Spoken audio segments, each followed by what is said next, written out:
വേദപുസ്തകത്തിൽ, പ്രത്യേകിച്ച് പഴയ നിയമത്തിൽ പരാമർശിക്കപ്പെടുന്ന ജ്യേഷ്ഠാവകാശം ഒരു കുടുംബത്തിലെ ആദ്യജാതനായ ആൺ സന്തതിക്കുള്ള പ്രത്യേക അവകാശമാണ്.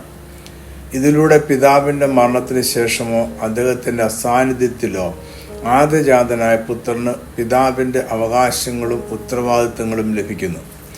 പിതാവിൻ്റെ മരണത്തിന് ശേഷം അദ്ദേഹത്തിൻ്റെ സ്വത്തിൻ്റെ ഇരട്ടി പങ്കും ലഭിക്കും.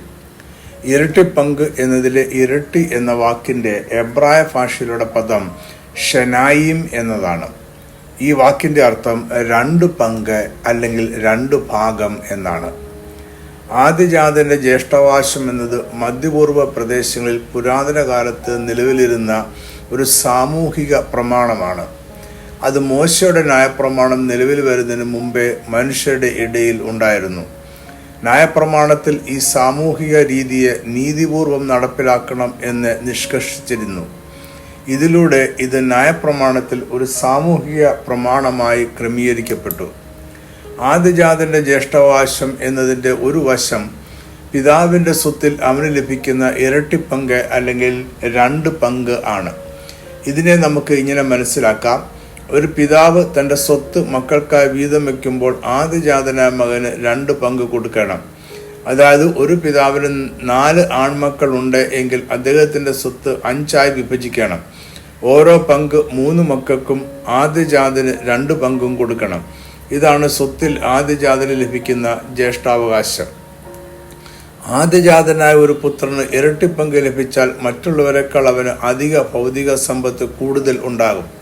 എന്നാൽ ജ്യേഷ്ഠാവകാശത്തിന് പഴയ നിയമ ഗോത്ര സമൂഹത്തിൽ കൂടുതൽ പ്രസക്തി ഉണ്ടായിരുന്നു.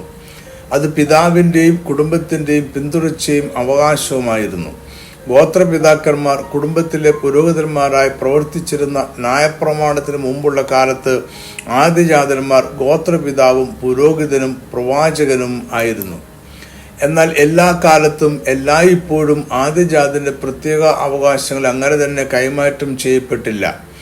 ഉദാഹരണത്തിന്, യാക്കോബ് അവകാശങ്ങളും അനുഗ്രഹങ്ങളും നൽകിയപ്പോൾ ആദ്യജാതനായ രൂബേനെ മറികടന്ന് അത് ജോസഫിന് കൊടുത്തു. രൂബേൻ യാക്കോബിൻ്റെ ആദ്യ ഭാര്യയായിരുന്ന ലേയയുടെ പുത്രനായിരുന്നു. രൂബേനായിരുന്നു യാക്കോബിൻ്റെ ആദ്യജാതൻ. ഈ സംഭവം നടക്കുന്നത് മോശയുടെ ന്യായപ്രമാണത്തിന് മുമ്പാണ് എങ്കിലും ദൈവം നൽകിയ പ്രമാണത്തിൽ അനിഷ്ടയായ ഭാര്യയിൽ ജനിച്ചതാണ് എങ്കിലും അവൻ ആദ്യജാതനാണെങ്കിൽ അവൻ്റെ അവകാശത്തെ നിഷേധിക്കുന്നത് വിലക്കുന്നുണ്ട്. ജോസഫിന് ഇരട്ടി അനുഗ്രഹം നൽകിയപ്പോഴും യാക്കോബ് ആദ്യജാതന്റെ ജ്യേഷ്ഠാവകാശം എന്ന പ്രമാണം പാലിച്ചില്ല. ജോസഫിന്റെ 2 മക്കളെ അനുഗ്രഹിച്ചപ്പോൾ ഇളയവനായ എഫ്രൈമിന്റെ തലയിൽ വലം കൈയും മൂത്തവനായ മനശ്ശെയുടെ തലയിൽ ഇടം കൈ വെച്ച് അനുഗ്രഹിച്ചു. ഇത് ആദ്യജാതൻ എന്ന അവകാശവും ജ്യേഷ്ഠാവകാശവും ഇളയവനായ എഫ്രൈമിന് നൽകുന്ന പ്രവൃത്തിയായിരുന്നു. ഇവിടെ 2 തലത്തിൽ ജ്യേഷ്ഠാവകാശ പ്രമാണം മറികടക്കപ്പെടുന്നു. യാക്കോബിന്റെ ആദ്യജാതനായ രൂബേനെ മറികടന്ന് അത് ജോസഫിലെത്തി. അവിടെ അത് ജോസഫിന്റെ ആദ്യജാതനായ മനശ്ശെയെ മറികടന്ന് ഇളയവനായ എഫ്രൈമിലേക്ക് എത്തി. മോശയുടെ ന്യായപ്രമാണം ലഭിച്ചതിന് ശേഷവും ഇത്തരം സംഭവങ്ങൾ ഉണ്ടായിട്ടുണ്ട്. ഒരു ഉദാഹരണം നമുക്ക് ന്യായാധിപന്മാർ 11-ന്റെ 1-2 വാക്യങ്ങളിൽ വായിക്കാം. ഇവിടെ ഗിലെയാദിന്റെ മകനായ യിഫ്താഹ് വേശ്യാപുത്രനായിരുന്നു എന്ന കാരണം ചുമത്തി അവന്റെ സഹോദരന്മാർ അവനെ കുടുംബത്തിൽ നിന്നും നീക്കിക്കളഞ്ഞു. ഒരു രാജാവിന്റെ ആദ്യജാതൻ ജ്യേഷ്ഠാവകാശപ്രകാരം പിതാവിന് ശേഷം അടുത്ത രാജാവാകും. ഒരു ഉദാഹരണം നമുക്ക് 2 ദിനവൃത്താന്തം 21-ന്റെ 1 മുതൽ 3 വരെയുള്ള വാക്യങ്ങളിൽ വായിക്കാം.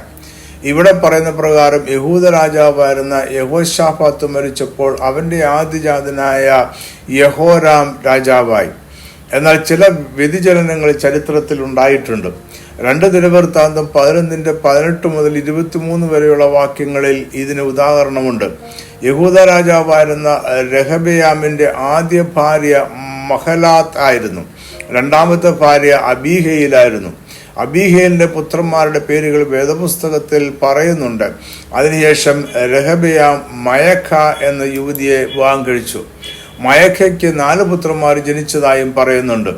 ആദ്യജാതന്റെ അവകാശം എന്ന പ്രമാണമനുസരിച്ച് മഹലാത്തിൻ്റെയോ അവൾക്ക് പുത്രന്മാരില്ല എങ്കിൽ 2ാമത്തെ ഭാര്യയായ അബീഹയിലിൻ്റെയോ പുത്രന്മാർക്കാണ് രാജസ്ഥാനം ലഭിക്കേണ്ടത്.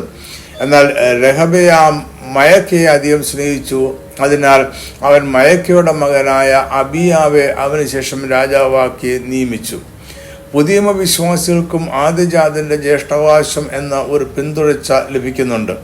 അത് യേശുക്രിസ്തുവിലൂടെ ലഭിക്കുന്ന അവകാശമാണ്.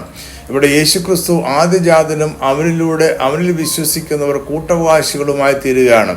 കൊലോസ്യർ 1:15 അവൻ അദൃശ്യനായ ദൈവത്തിന്റെ പ്രതിമയും സർവസൃഷ്ടിക്കും ആദ്യജാതനും ആകുന്നു.